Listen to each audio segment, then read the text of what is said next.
আমি নিচে একটা ফটো দিয়ে দিচ্ছি, এটা অলিম্পিকের ইনস্টাগ্রামের অফিসিয়াল পেজ এবং এটাকে এখানে তোমরা দেখতেই পাচ্ছ যে আরসিবির ইউনিফর্ম পরা বিরাট কোহলি ফটোটা পোস্ট করেছে এবং আমি কয়েকদিন ধরে দেখছি টোটাল সোশ্যাল মিডিয়া তোলপাড় হয়ে যাচ্ছে। আমার ইনস্টাগ্রাম ফিডে অলরেডি 10-12টা রিল চলে এসছে যে কেন আরসিবির ইউনিফর্ম পরা বিরাট কোহলি ফটো পোস্ট করা হলো। কারণ আমাদের কাছে অলরেডি দুটো এমন টিম আছে যেটা অলরেডি পাঁচটা আইপিএল ট্রফি তারা পেয়ে গেছে, তোমরা সবাই জানো সিএসকে নেমায়, কিন্তু কেন তাদের ফটো পোস্ট করা হলো না?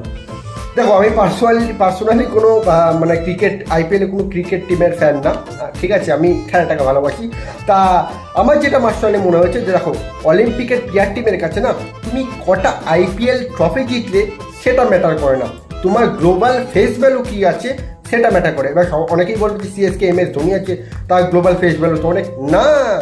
MS Dhoni global face value আগে ছিল, আর বিরাট কোহলির গ্লোবাল ফেস ভ্যালু এখন আছে। সামান্য তোমরাই বলো না এমএস ধোনি ইনস্টাগ্রাম ফলোয়ার্স আর বিরাট কোহলি ইনস্টাগ্রাম ফলোয়ার্স কত? অ্যান্সার তোমাদের সামনেই আছে। তো খেলা একদিকে, বিজনেস একদিকে।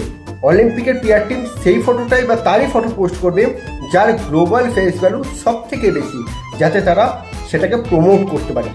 আশা করি এই জবাব পেয়ে গেছো। আর এছাড়াও যদি কোনো ডাউট থেকে থাকে অবশ্যই কমেন্টে জানাও, আর ভিডিওটা পছন্দ হলে রিপোস্ট আর শেয়ার করো তোমার সিএসকে অ্যান্ড এমআই ফ্যান্সদের সঙ্গে। বাকি জয় হিন্দ।